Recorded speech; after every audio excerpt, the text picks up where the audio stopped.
integrity, accountability.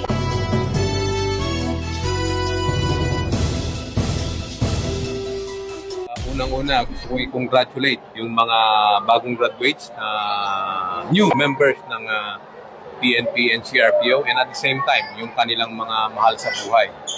Ang may papayo lang natin sa kanila ay sana palagi silang maging tapat sa kanilang mga sinumpaang tungkulin at palaging isipin at isa puso ang palagi nating sinasabi sa kanila, yung 5 guiding principles natin.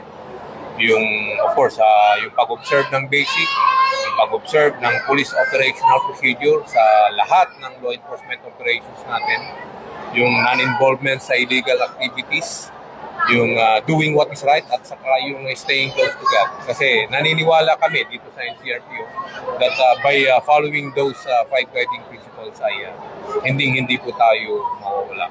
Lalong-lalo na po yung observance po ng basic at saka yung sa police operational procedure.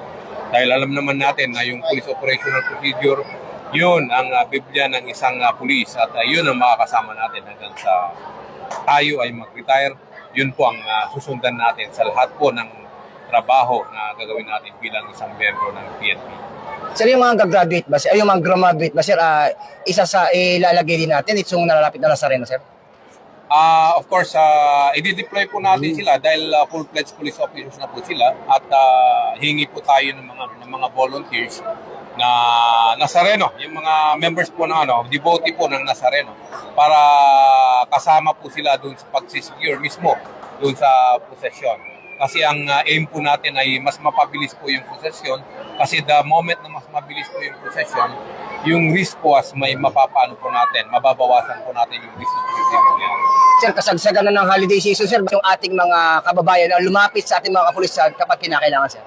Sa ating members, sa lahat po ng members po ng NCRPO, lalong-lalo na po sa mga nakadeploy po sa ating mga kalsada, lalo po tayong dapat maging alerto.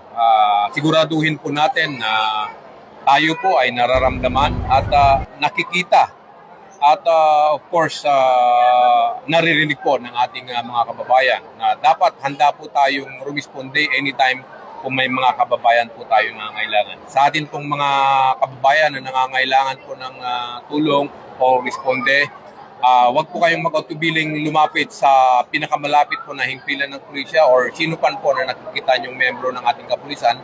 Ang sa gayon ay agad pong masolusyonan or marespondihan ang inyong problema na nangangailangan po ng kagadang solusyon o responde. At isang paalala pa po, sana po ay maging mapagmatsyag po sa ating paligid at agad po nating i-report ang mga kahinahinalang kilos. At mag-ingat din po, lalong-lalo na po sa pagbibiyahe. At yung ating mga gamit na mamahalin ay secure po natin dahil hindi po natin maiwasan o maalis na may mga kababayan pa rin po natin nananamantala sa mga pagkakataon. Police Major General Abirin po ng NCRPO. Salamat po, sir. Police News Network. Alagad ng batas. Tagapagtaguyod ng balitang pulis. Sandigan ng mamamayan. Patnubay ng katotohanan.